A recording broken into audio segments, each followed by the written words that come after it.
recording. We have an extra participant. That's awesome. All right, well, welcome everybody. The Northeast Farm to School Institute workshop, our October Farm to School month workshops. We've got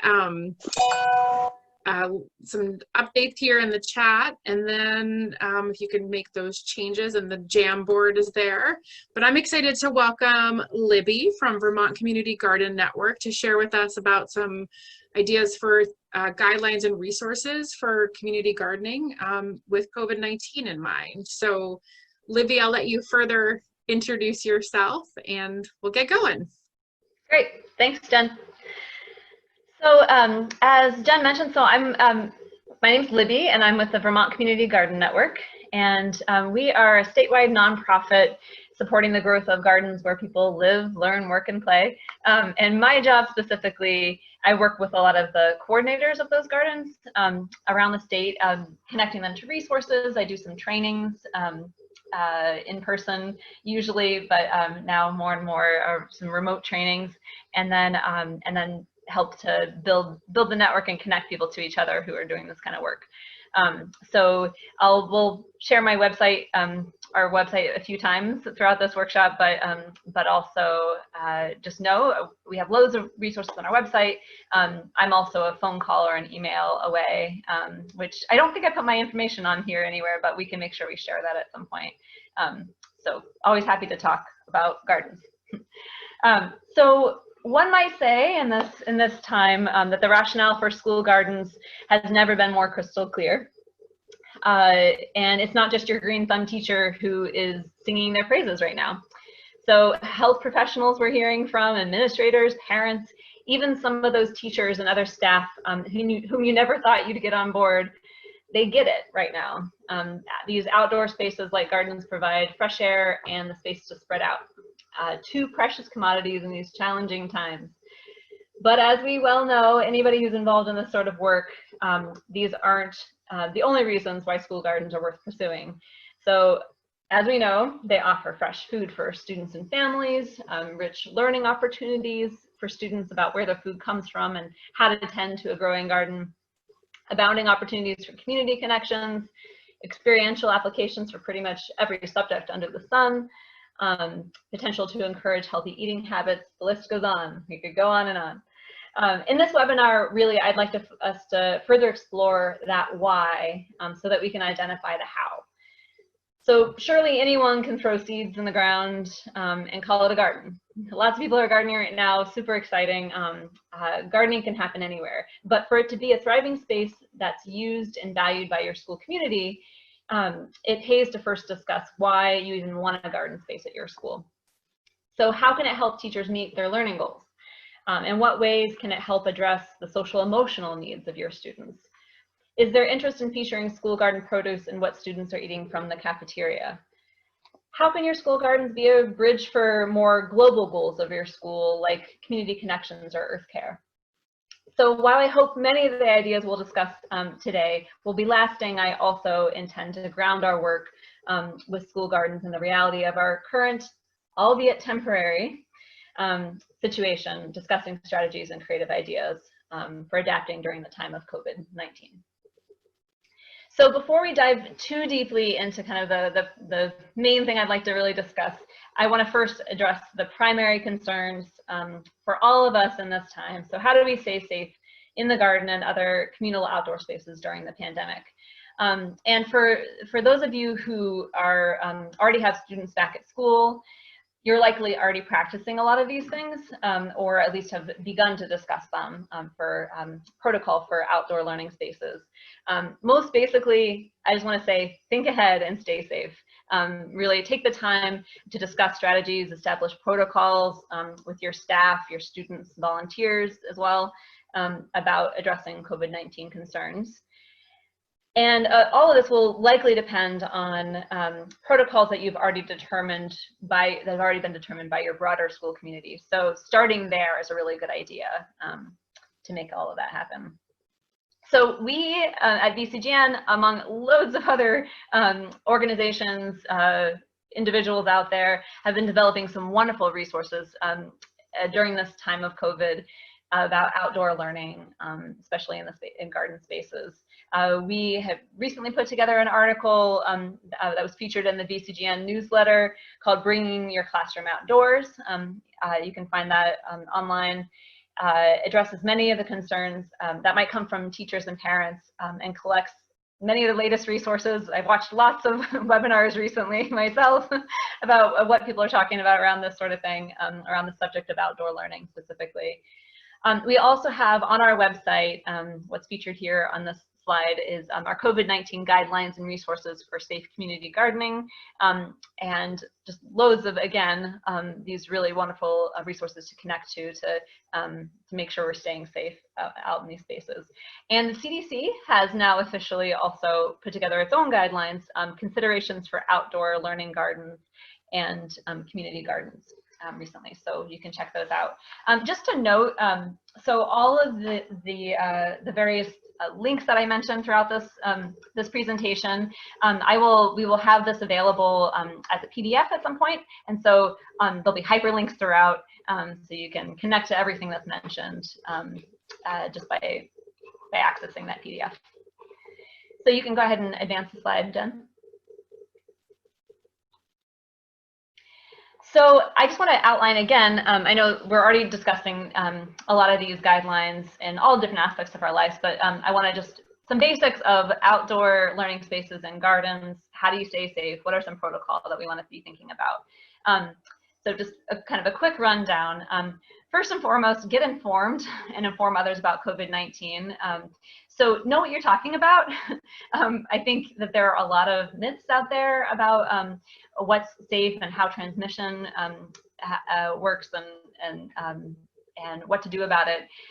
There is a wonderful recorded webinar from Green Schoolyards, which is a resource I will mention many times over because they're a really wonderful resource on outdoor learning in general, but especially during the time of COVID. And this webinar, how to use outdoor learning spaces to help control COVID-19 transmission as schools reopen, led by health professionals, really research-based, just a great resource to share with other folks who are asking these questions. Of course, having a process for sanitizing. There's a great video that's also accessible on our website and in this slide deck from Big Green. That's on proper sanitation protocol when visiting a school garden. Some of the things that I'll just feature, easily accessible hand washing stations, which there are lots of different ideas out there for that, and I have some resources at the end of this slide deck on that. Washing hands on the way out and on the way back in doors, in and out of the garden as well. Having hand sanitizer backup, plus extras of everything, just kind of just making sure that all of that stuff is really accessible.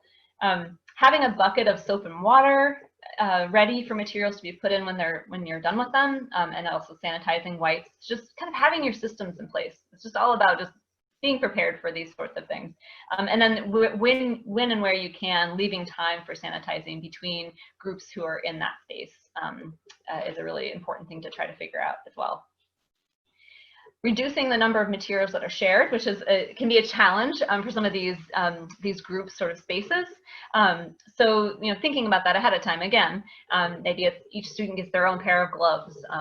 If you're working with a lot of volunteers, your volunteers bring their own tools that they label. And then students having a lot of schools are actually giving students outdoor learning tote bags that have a lot of what they need, individualized, and also helps them kind of like, all right, I got my tote bag, I'm gonna go learn outside. Outside's not just for play, it can also be a space to learn in. And then if you do need to share, creating a check-in, check-out system for those shared materials that are used in your outdoor classroom, and sanitizing whenever those materials are checked back in. So some kind of basic ideas, but just thinking about that ahead of time. Avoiding eating in the garden. I know, again, that's different from what we're used to. So saving tasting for when students can easily wash their hands before and after eating, just avoiding that hand to mouth kind of connection. For especially fresh tastings, I've heard a number of schools have little baskets and they're harvesting and washing what they're personally going to eat. So that can be a good way to get at some of that fresh tastings. Giving guidance for social distancing. I think all of us are getting a lot more used to this. So your students are probably pros by now, but determining the number of students that fit in a space, setting up seating configurations ahead of time, using easily movable seating as a part of that.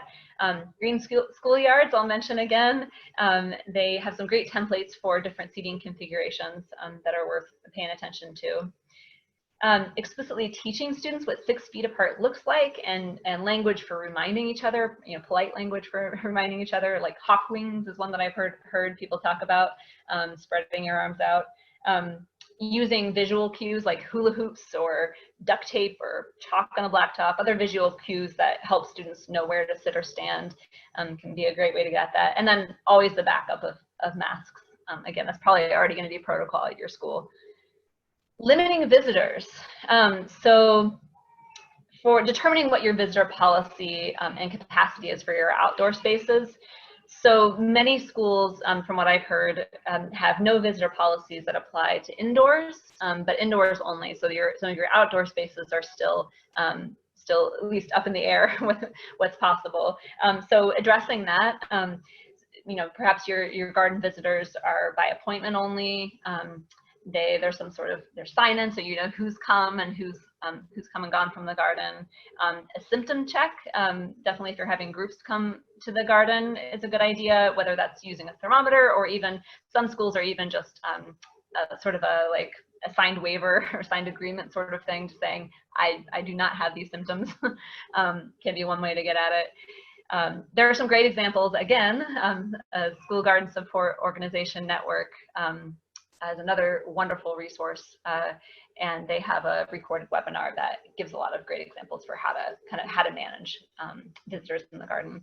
And then regular communication, that's two-way.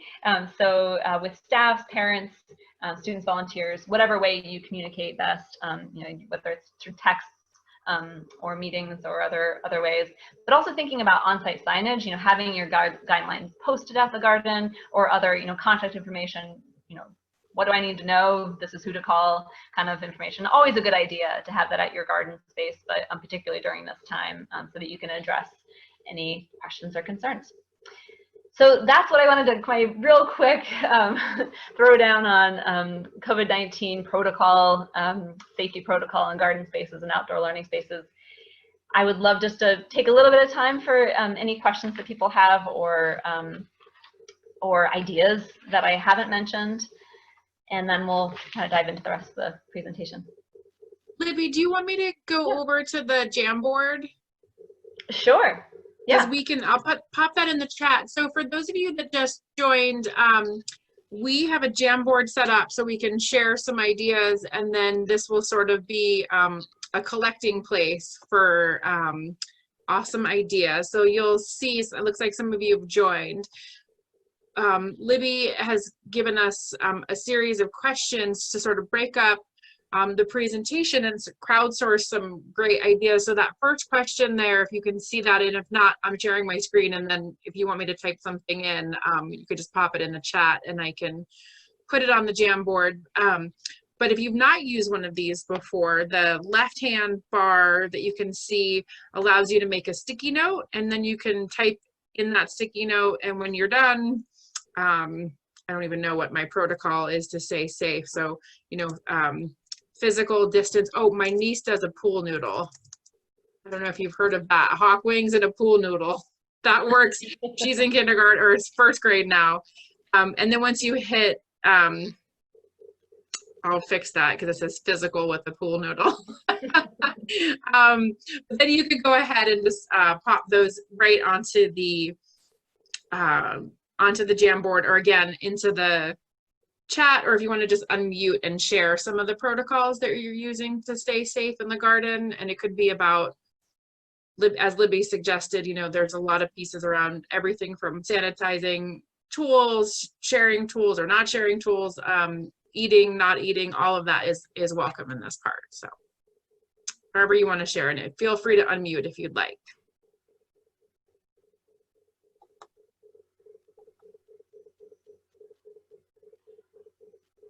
Or the other part is if you have questions for Libby. Yes.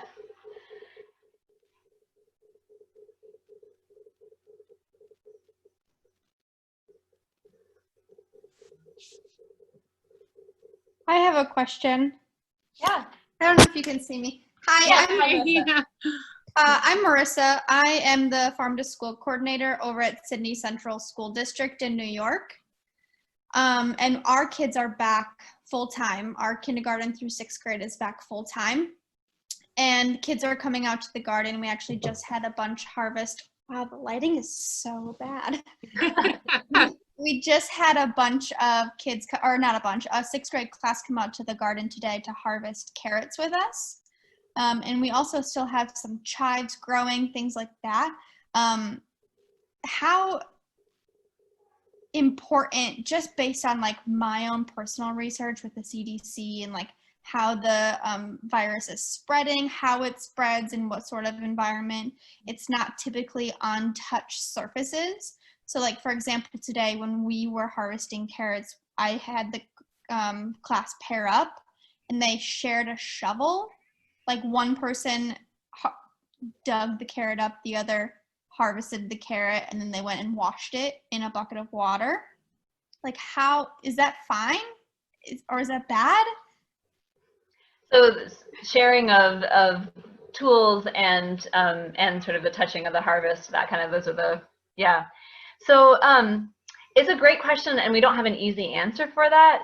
So you're right. The CDC is generally speaking, touch surfaces are not a major concern, but they're not an absolute, like, no way you can't, you can, I mean, it doesn't totally rule out the possibility, I guess is what I should say. So when we developed our guidelines, and even when I've been hearing, when I read some of the CDC guidelines and just people generally talking about it, I think it's sort of like anytime, especially you're working with large groups of people or vulnerable populations, just play it safe if you can. So yeah. So not going crazy about it, but having some good protocol that can be really simple. So if it makes sense, you don't need 100 shovels. You need one shovel, and you want more than one person to use it. I mean, one thing is you can just designate that, this person's a shoveler, and you make sure you sanitize it afterwards. Or if it does need to get shared, I'm forgetting right now, I think it's like, you sanitize it with alcohol, and then it needs to be on that surface for a certain amount of time. I'm forgetting that time right now because it's been a while since I've looked at that guideline. It's like maybe 5 minutes or something like that. Make sure it's wet with alcohol.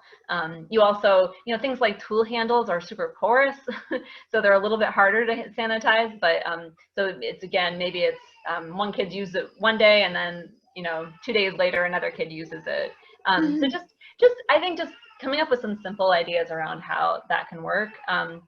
In terms of harvest, yeah, same sort of idea. Maybe one kid's in charge of the carrots and another kid's in charge of another crop. Just I think just taking care, I guess, is my it's not a major concern, but why not? Let's just play it extra safe. Yeah, makes sense. Yeah. Thank you. Yeah, not a problem. It's a great question. And I'm not sure, it looks like, Katie, I don't know if that was you about washing hands before entering the garden and wearing a mask while harvesting, or Marissa, if you put that.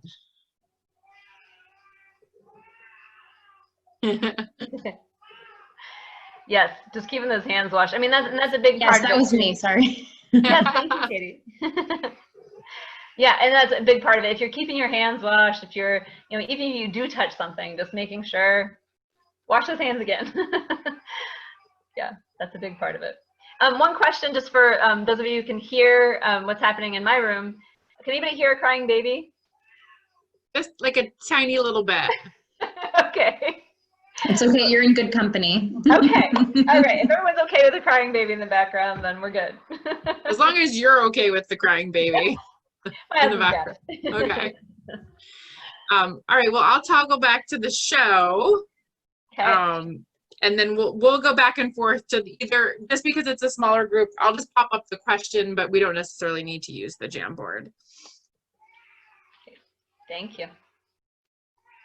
Okay, so returning to our theme, so this idea of gardening with purpose. So the why do you want to incorporate an on-site garden into your school community is the question here. Whether you have an existing garden that you want to better incorporate, or whether it's a space yet to be created, if you haven't already exploring with your team and with your school the benefits and identifying key aspects about the school garden that resonate with you.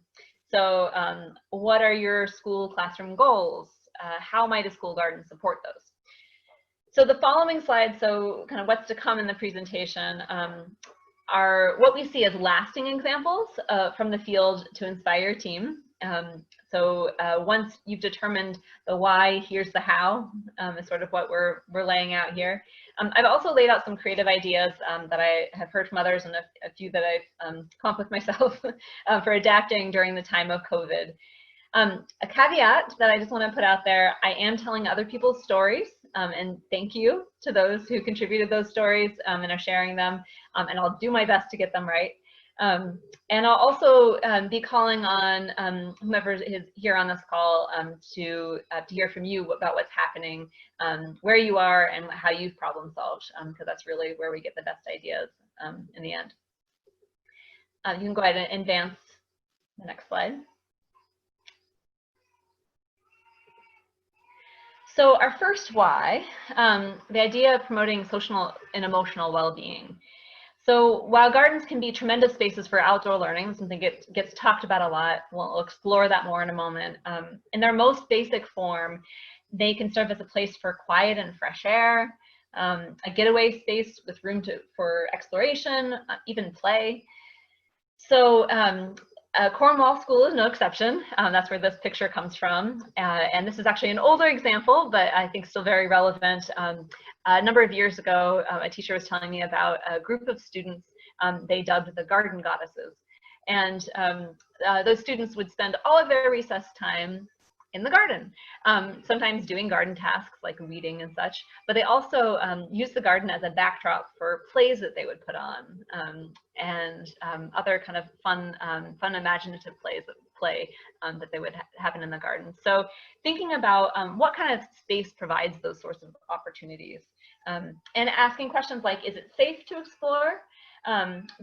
What's the sensory experience like? Is it a fun space to explore?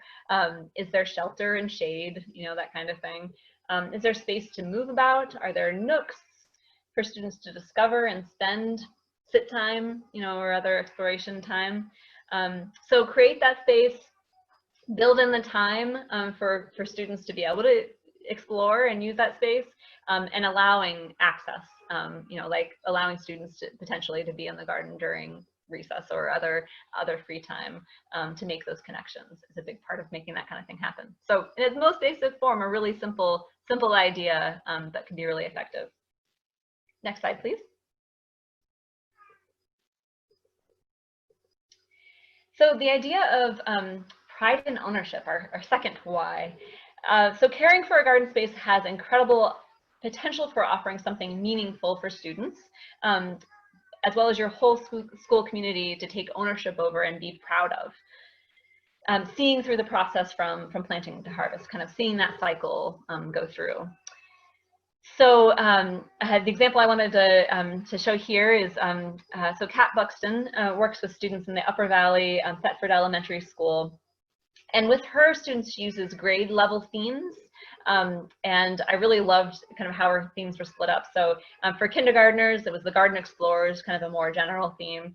For her first and second graders, Pollinator Protectors. Her third and fourth graders, the Fruit and Berry Committee. The fifth graders are the seed stewards, and her sixth graders are the soil stewards. So really putting like some responsibility, ownership, leadership over specific aspects of the garden space really gets at that idea of pride and ownership, but also paired with vertical learning so that there can be curriculum connections and students can kind of build on their learning as they kind of advance in grades. Other schools have gotten at this idea through school-wide planting days, just a chance for every student to have a chance to touch the garden at some point. They've planted at least one thing in the garden, so they have kind of some buy-in to what's growing there. Maybe classes divide up individual beds to focus on different specific crops is another way to get at that. And that concept of promoting pride and ownership in the garden space is not just a benefit for student leadership and potential and school pride, but it also is a really impactful for the sustainability of the program. The more ownership and buy-in people have into a space, the more likely it's going to stick around. So you can go ahead and advance to the next slide. So for each of these sections, I've also kind of laid out some COVID-related strategies. So just recognizing during this unusual time, we might be engaging people a little bit differently in the garden space. So finding ways to engage students and family in the garden during COVID.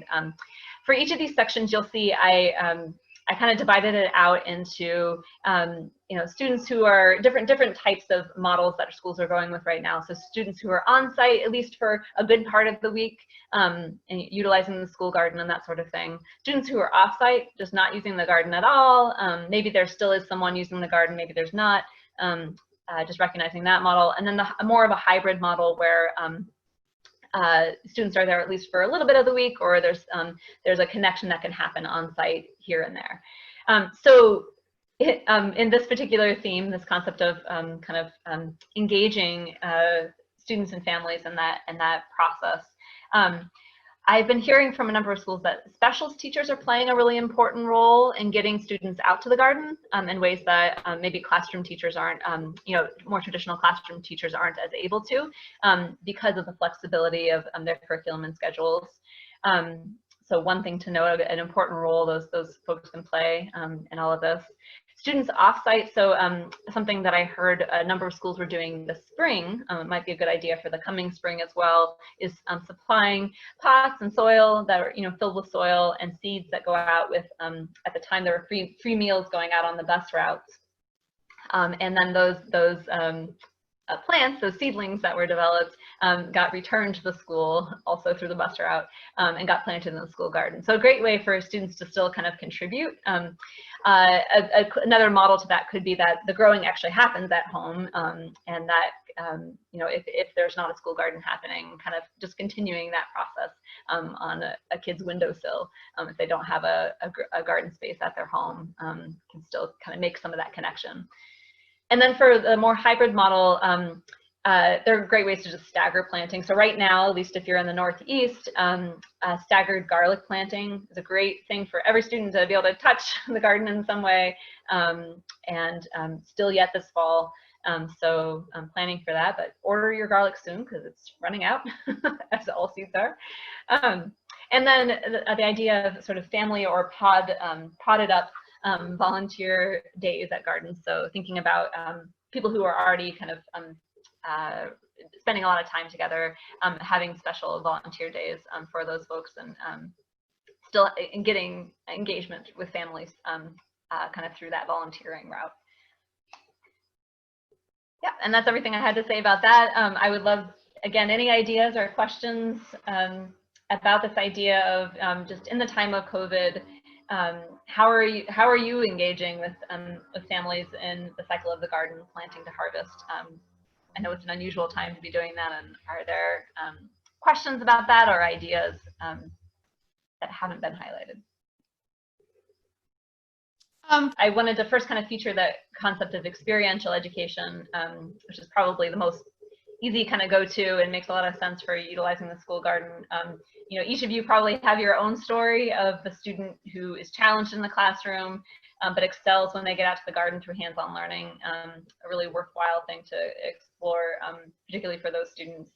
At Stanford Elementary School, there's an example I got excited about, I heard about in the last year, providing this market gardening experience for students. So, so students were, involved in planting and caring for the garden on their school property. And then when harvest came, they weighed their produce, they bundled it, cleaned it, priced it, and did a simulated farmer's market. And then like the next weekend, I think it was, they did an actual farmer's market at a community event where the produce was sold for donation. So students learning skills like the science of garden care, math and economics of behind pricing, interacting with the public in a professional manner, really in a really experiential, like hands-on way that every one of those kids got really excited about. So just a simple, but I think really effective and fun way of utilizing the garden as a learning tool through experiential learning. You can go ahead and advance to the next slide, Jen. So, so classroom connections, again, the question that I probably get the most is for teachers who are particularly more hesitant because they're like, I have too much to teach. I need to be able to actually make connections to the curriculum that I have to deliver. And this is not a curriculum workshop, so I'm not going to dive deeply into that. But I am going to mention there are loads of curriculum resources out there and professional development opportunities. Vermont Feed, Shelburne Farms. But just making sure that teachers are supported in making those connections is a big part of what we can do. But I do want to mention right now, I'll provide more resources kind of towards the end of the workshop on what some of those resources would be.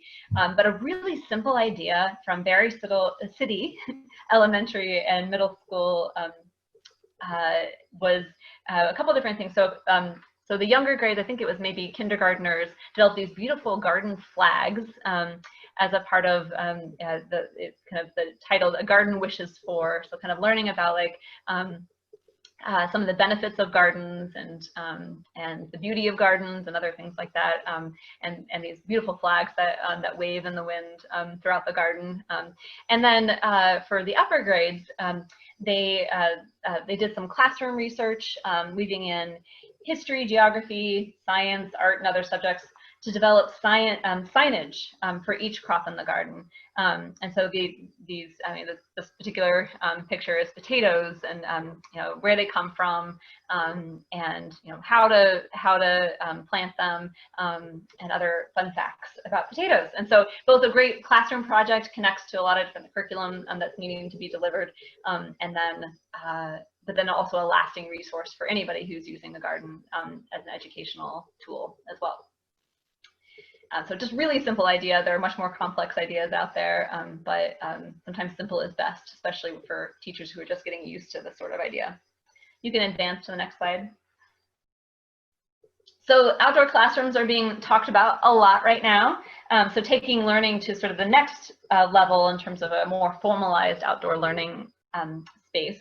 So this comes from Barry, this picture comes from Barrytown Middle and Elementary School. And they have this beautiful, more formal pergola with picnic tables for a more structured gathering space. And then you can see in the lower left-hand corner, a more spacious area for their gardening, the actual gardening that happens, and then for students to kind of navigate throughout the space.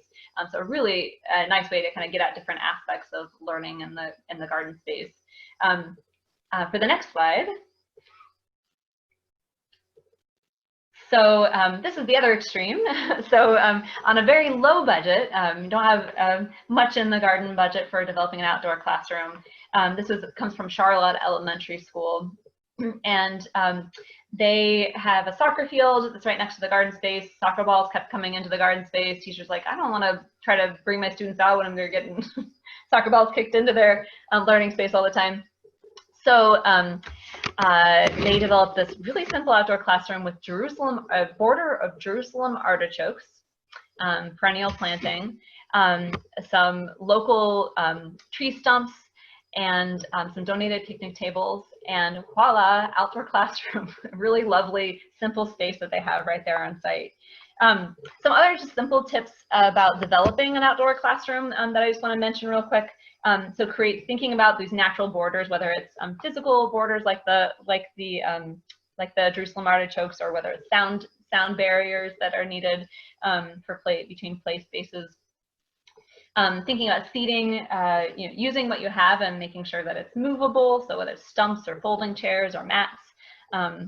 And then directing attention is another thing to think about. So when all eyes are needed on the teacher, for a longer period of time, having the students face the teacher with a solid background if that's possible.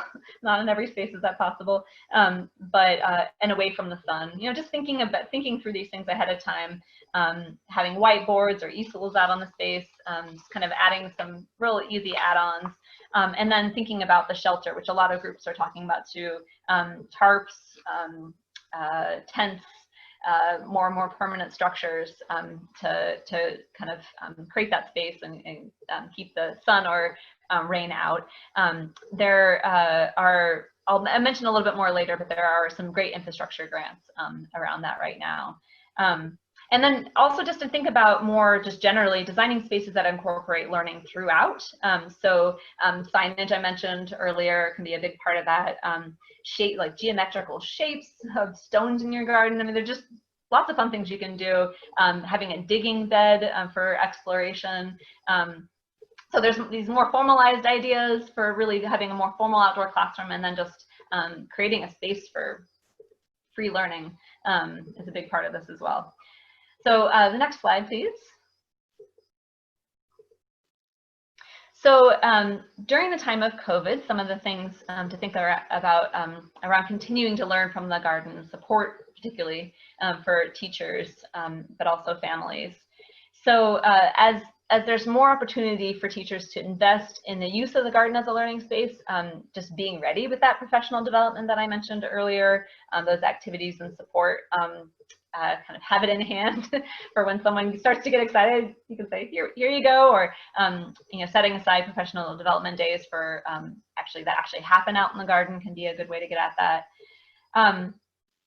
Something I'm hearing a lot more of lately is connecting with outdoor educators for support during this time. So a lot of folks who work for outdoor education nonprofits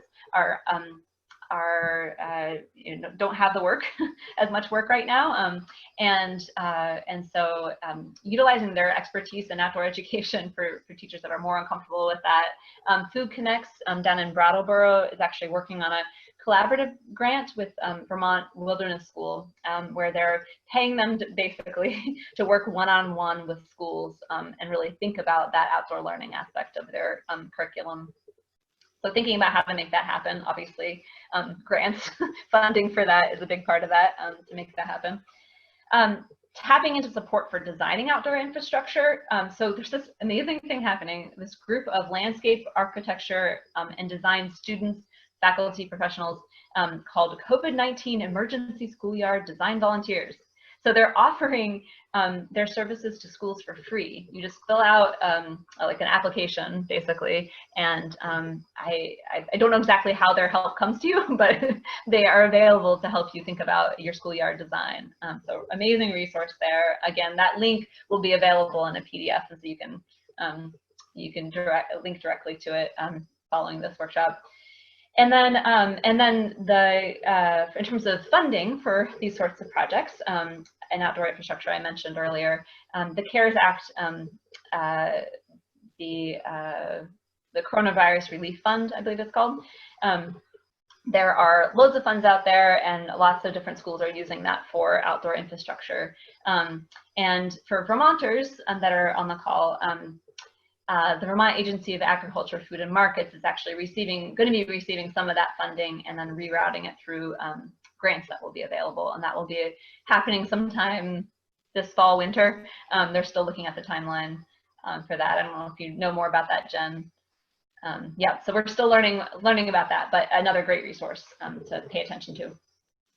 And then obviously for students who are off-site, thinking about simple activities for families at home. Again, at the end of this workshop, I'll have loads of resources on that. Kids gardening is a great resource to connect to around learning at home with your family. And this spring, a number of garden coordinators I heard were setting up cameras in the garden, or just taking pictures of themselves in the progress of the garden. I have heard kind of like webcam ideas of setting up a camera kind of in the corner of the garden and watching kids can watch the growth of the garden if they're not going to be there. Lots of fun ideas of getting at, if they're not going to be there, still like having that connection and a space that they can learn from. And again, in terms of that touch point, people are at the garden at odd times. Signage is a great way to get at that. A really nice idea from Thetford Elementary School, Earth, Wind, Fiber, local artist. She developed these inquiry signs next to different parts of the garden. So there's, what foods do you eat? And so looking at plant parts. And then, pollinators, where do pollinators play? And identifying different pollinators that might be attracted to different plants in the garden. So great way of, again, just having those in the landscape for people who are kind of passing through at any old time in the garden. All right, so time to pause and just hear from you about, before we move on, any lessons learned in developing the garden as an outdoor learning space. There were some great ideas that were already mentioned earlier, but if there are additional ideas for using the garden as a learning tool, please share, or any questions that you have for me or each other, or Jen, for that matter. Thanks.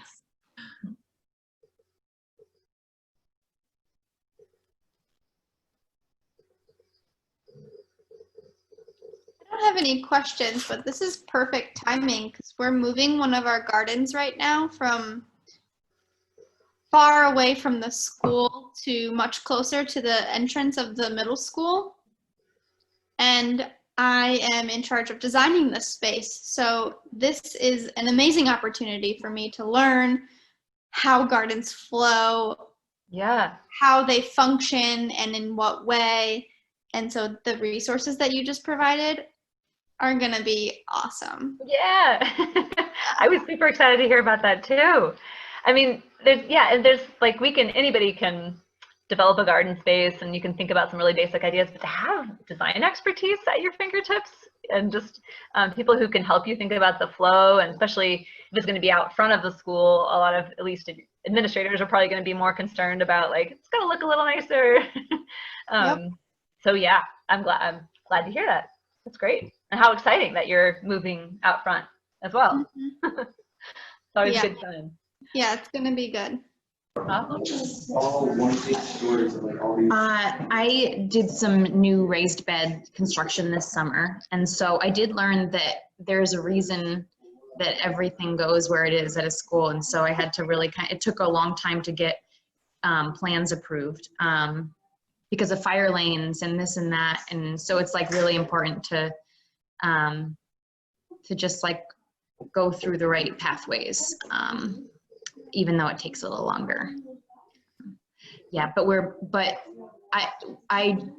we used to have our garden really spread out in a lot of different places. It's raised beds, which is nice, and the kids can spread out and work in different areas, which is nice, but they were like really spread out, and where I had to use use 2 different hoses, and it was too much. And so we're kind of eliminating one part and rebuilding in another so it can be more centrally located.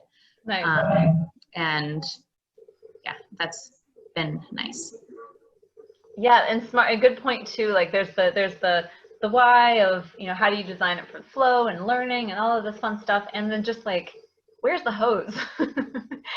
How easy is it to water? Is it going to be watered if it's not easy to water? Is it going to be cared for if it's not easy to care for? So yeah, smart things to think about.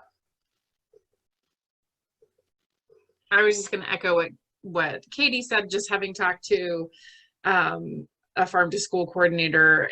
They just said, my closest ally is actually the janitorial staff. And, knowing where to site things because of where the snow, in the Northeast, like that's where I plow the snow, or that's where the trash, the guy backs up to get the trash, places. The other thing I was thinking, because you did show that picture of Charlotte Elementary School, and I know they were trying to use some permaculture design pieces, was thinking about, what are some of the things that we can put in our garden spaces or our campus spaces, in addition to the garden. So an orchard or other, tree, berry bushes, or other things that we could start thinking about now that would bear fruit for a long time is also kind of fun and need less maintenance, because I'm always thinking about like lazy ways of dealing with stuff. So that was the other thing. A couple of schools we worked with put in blueberry bushes, raspberry bushes, a couple of apple trees, and it extends the season and has made it a little bit easier for them to deal with if they can't do raised beds somewhere or they don't have a ton of space. A single tree is possible. Yeah, great point. And it provides this sort of like this feeling of permanence a little bit more to your garden / farm to school program. Yeah. Yeah, definitely. Cool. All right, let me go back to where we were. Unless anybody else wants to add another piece to that. Okay. Great. All right. So another valuable why to school gardens, so healthy eating and connection to food. So we've all heard the story of the student who wouldn't eat anything until they grew the first tomato. So taste tests obviously are a great way to get at that. Designing the garden around your harvest of the month. So Vermont Harvest of the Month is a great tool. I know a lot of other states have their own version of the Harvest of the Month. You know, has recipes, creative ideas, curriculum, connections, all that good stuff for really identifying things throughout the season that can be featured and make those connections to the garden. Next slide, please. So thinking about that connection to food through just simple snacks in the garden. So this example comes from Westminster Center School. For years, I believe they still are growing popcorn in their garden, among many other things. That's one of the things they grow in their garden. And they grow the popcorn, they de-seed the popcorn. That student on the right-hand side is using a specially designed de-seeder that was designed by a former student that is actually now a farmer in the area, which I think is just too cool. And then they pop that popcorn for a weekly popcorn snack for the entire school. And I think for some special events, like, plays and things like that too.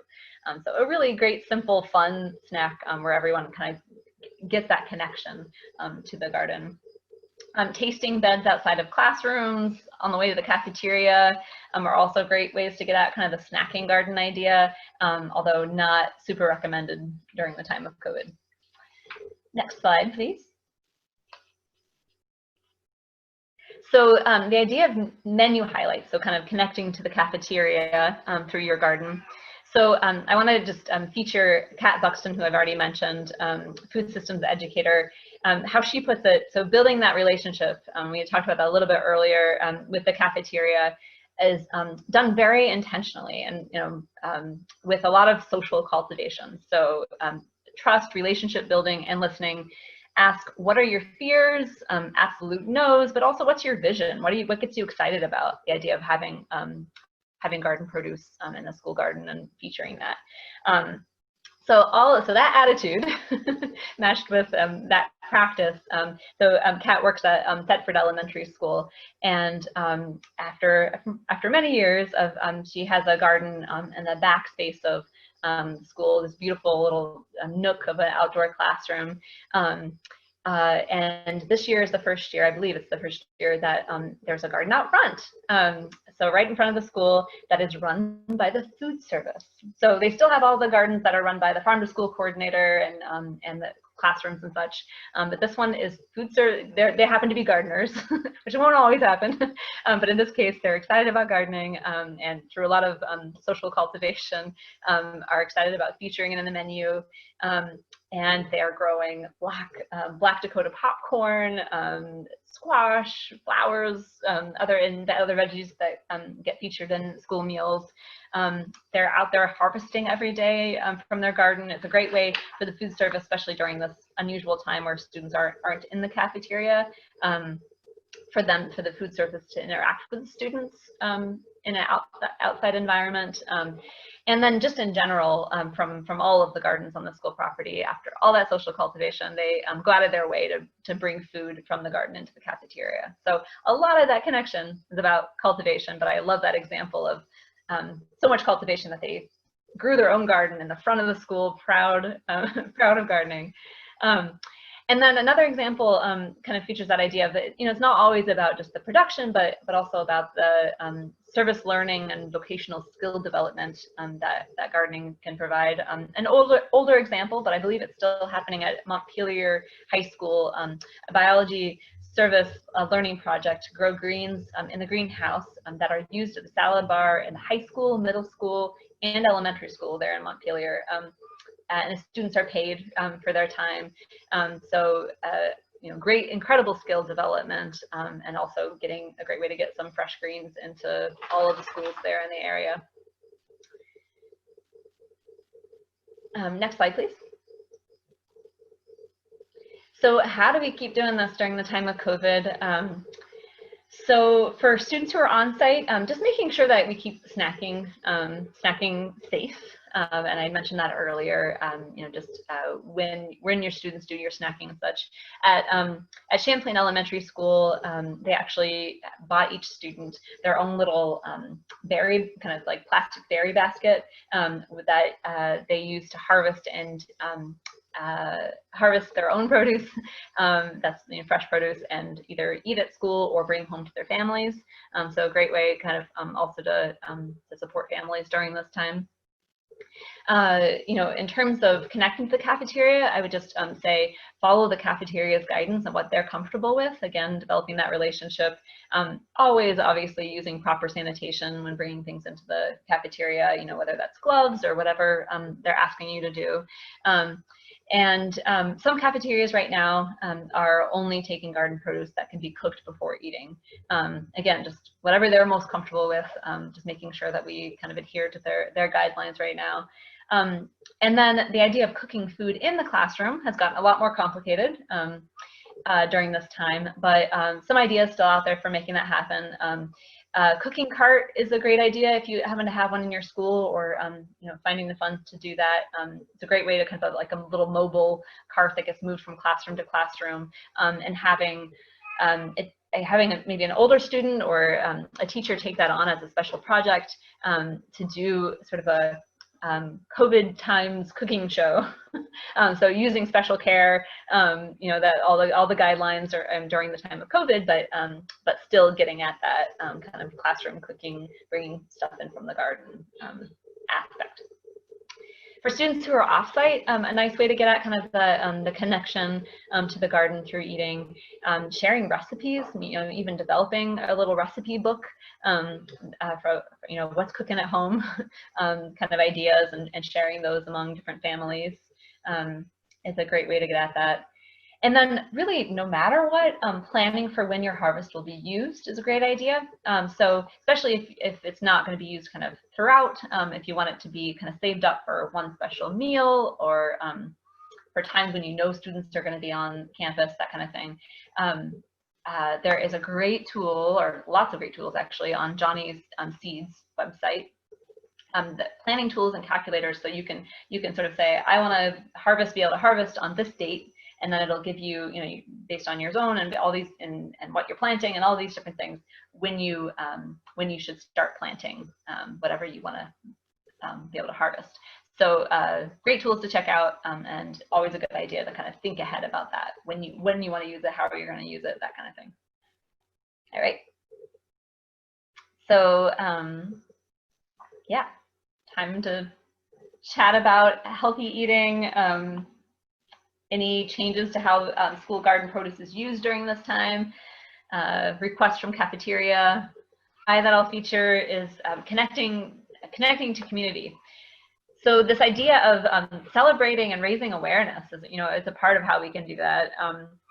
And one example I just recently heard about, which I just found super inspiring, from Champlain Elementary School, was actually, they were inspired by the Vermont Harvest of the Month, and took a spin on that, and include recipes from different places that the students are from. So not just more traditional recipes from Vermont, but from some of the students, Iraq, Bosnia, Bhutan, and titled it Celebrating Our Roots. And sort of the framework for that is, it has sort of a map of whatever region, area that the student's from, a crop or main food that that's valuable to that culture and used in that culture, and kind of highlighting that, kind of a did you know around that food, any cultural significance, suggested activities and kind of curriculum connections for different grades, and then a recipe to try in the class, and then one to take home for families, which were crowdsourced from school families, which I really love. Again, that kind of community connection. This all sort of started with some connections that some of the teachers were making with Abenaki educators in the area, and a group called New Farms for New Americans, works a lot with a lot of the cultural groups in the area, and then, as I mentioned, the school student families as well. So really wonderful resource that is actually available in PDF form, that we can figure out the best way to share. So it's available kind of as is, but it's also, Aziza Malik, who helped to create this, she also wants it to be shareable as a template, so that it can actually be for whatever the cultural makeup is of your school, that you can really adapt that for your own unique community. So another great example of that community connection around raising awareness, Thetford Public Library is starting a seed library, something that's becoming more popular, at least around Vermont. I think I'm hearing in other places too. And it's a collaboration between the town librarian, who happens to also be a school garden volunteer, the Upper Valley Seed Savers, which is a local group around seed saving, the school garden coordinator, school librarian, and the 5th grade students, otherwise known as the seed stewards. So, so they'll be involved in this developing the seed library, working on the seed saving, labeling, storing, and then developing a curriculum around that as well. So just a really fun idea, again, for a great curriculum connection and learning opportunity for the students, but also a great way to connect with good things happening in the community. So you can go ahead and advance to the next slide. So connecting to the community to support your work, obviously, is another reason why we might do that. There's your typical connecting with farmers, with nurseries, local hardware stores, all those good places for in-kind and donations and all of that. One nice example that I heard of recently from Charlotte Central School, the volunteer there connected with volunteer gardeners at other schools in the district to share ideas, spare seeds and seedlings, and to get those gardens planted this past spring when things were a little more complicated. But the idea of sort of networking district gardens and sharing resources among them, I thought was a really nice way of kind of connecting community across a district.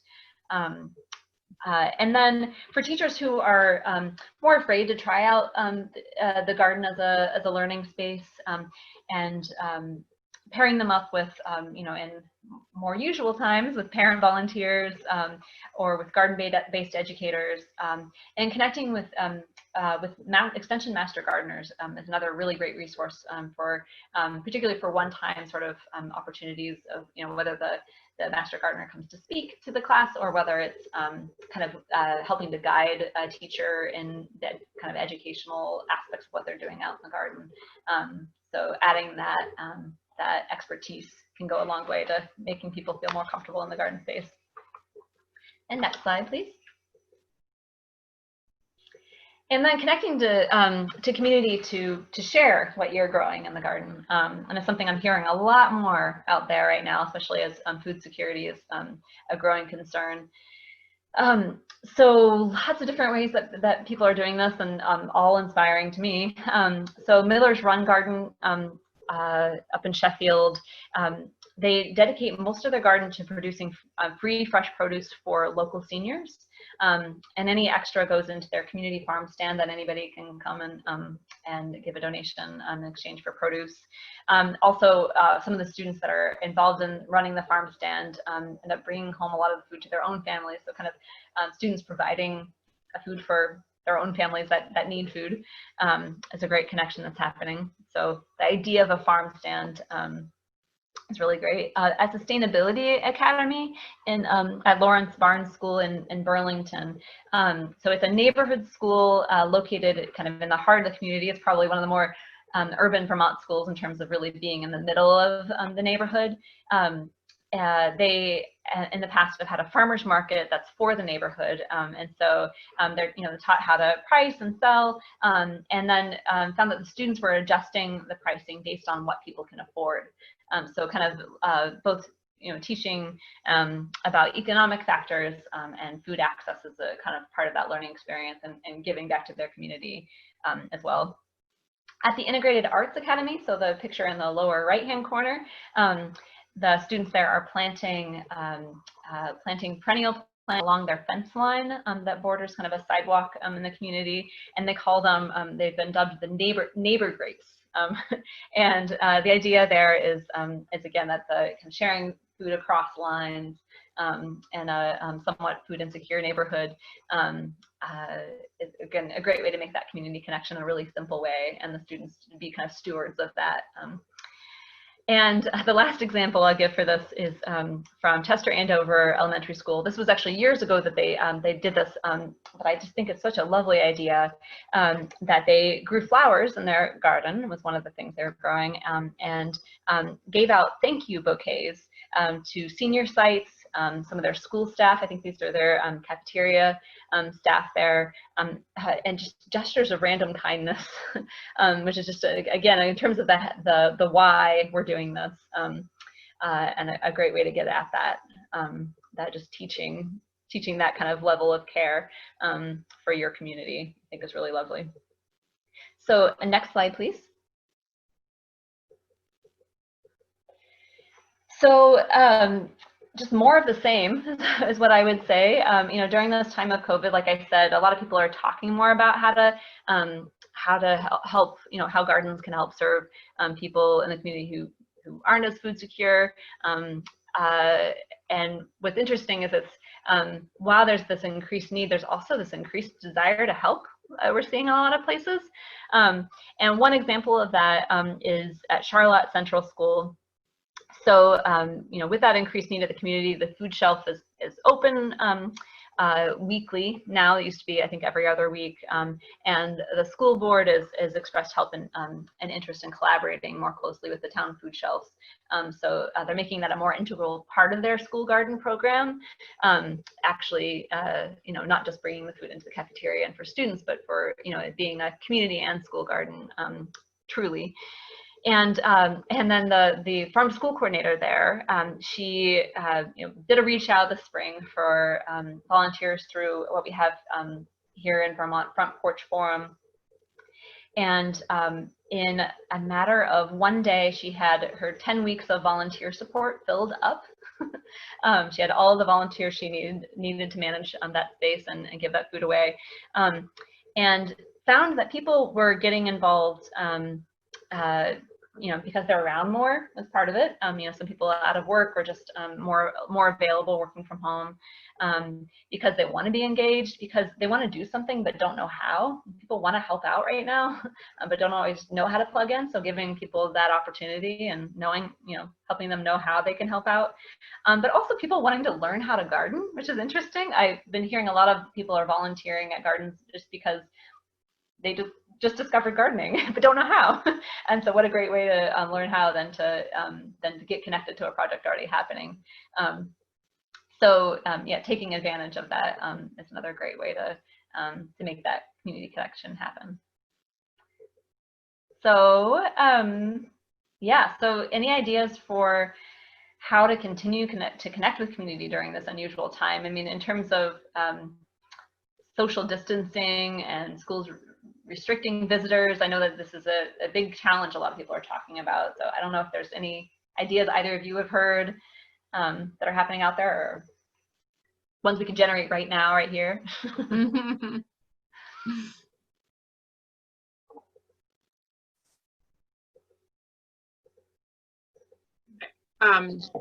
Jody, the principal of Shrewsbury Elementary School, did a workshop earlier this week, and she was just talking about regularly communicating through her newsletter as a principal about what's happening, and also trying to get the word out to the larger community about food and food insecurity in particular right now with students, and like kind of just being like, schools are often the hub of information for families about where to access resources. You know, they ended up taking apart their school gardens because they are remote, so they actually can do some infrastructure stuff that they would be harder to do when the kids were on campus.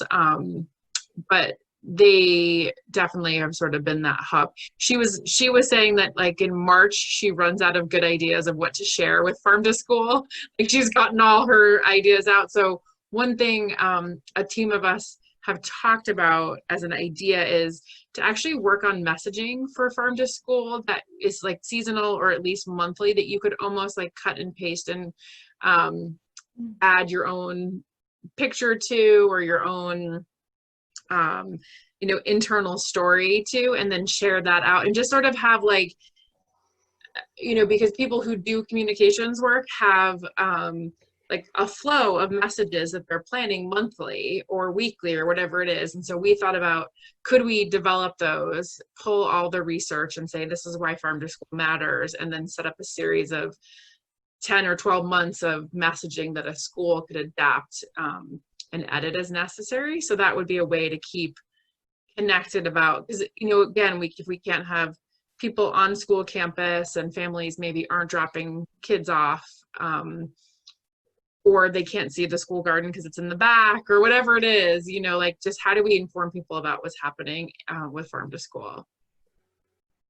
So That's a great idea. One idea. Awesome.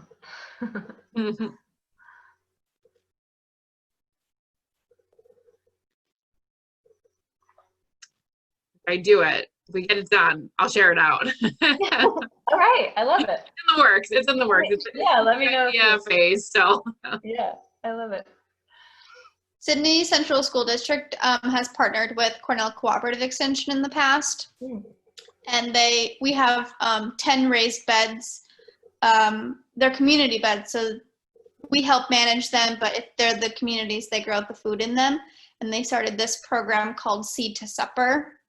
And so they're doing these virtual like cooking tutorial type of things, and similar to what you were talking about with looking at different ethnic backgrounds and where people come from and their culture. And they have people sign up for a week, and then they are the ones that host the Zoom, and they kind of go through their recipe of what they cook for their family.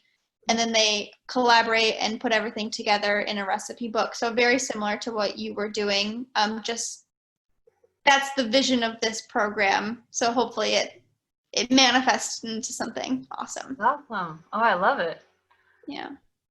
Yeah. So not in the school, but CCE is doing that. Oh, cool. Well, yeah, please share that as that develops. I love hearing about new ideas like that. It makes me hopeful that everything that you were talking about, and like, since I'm still so new in this position, like, yes, I'm doing that. Yes, I'm connecting with the community. Yes, I'm cooking with the kids. Yes, I'm trying to do this. I'm trying to do that. So it makes me hopeful for the future of this program, that so many, like, the pillars have been built. So I'm just adding. And I'm excited to get comfortable and to know the people to talk to for resources. And yeah, and that's exactly right. Like, finding the people in your own unique community that are going to be those connections. Yeah, awesome. That's great to hear.